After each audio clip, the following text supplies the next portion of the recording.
This last piece has a little bit of another story.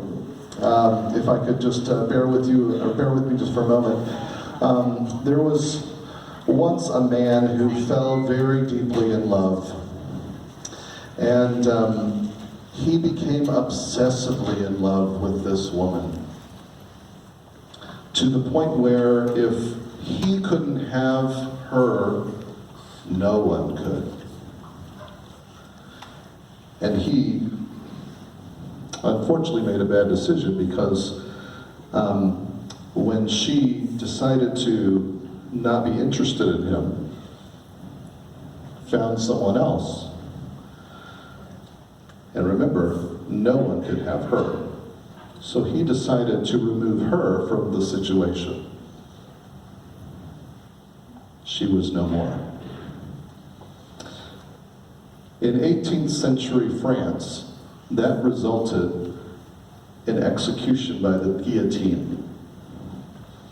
And so this composer, Hector Berlioz, wrote this piece not because it was actually real, but he wrote this piece because he had this story that had a fascination. The piece is called Symphony Fantastique, and the piece basically is, it's a dream of all of this happening where this man falls deeply in love and he kills the woman because she falls in love with someone else, and then he gets the death penalty. This piece that you're about to hear, our final piece, is March to the Scaffold, which is one of the movements of the symphony where he is actually led up the hill to where he is going to meet his fate. And the final movement is actually where he comes back in his dream and he is surrounded in the afterlife by a bunch of witches in a sort of a celebratory dance. And he sees one witch that looks very familiar that's been haunting him. And he gets a little closer to see her, and what do you know? It's the face of the woman whom he took her life. So she has come back to haunt him in the afterlife. It's a very interesting story that this piece has in the background. So I just wanted to share that so you know a little bit of what's going on with it. Very interesting though.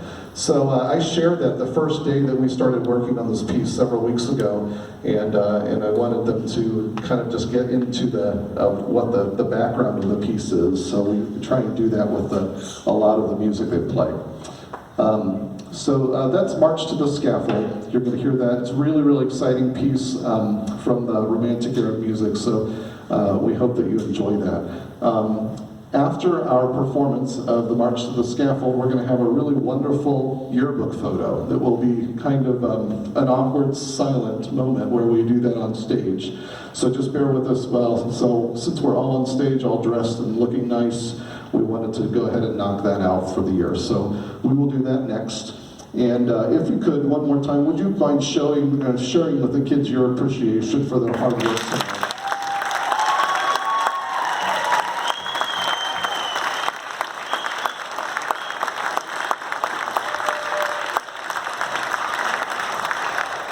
Yeah, you should be very proud of them. They're working very hard, and it's just been a pleasure to be in front of them every day and work with them to make some great music. Hope you enjoy March to the Scaffold.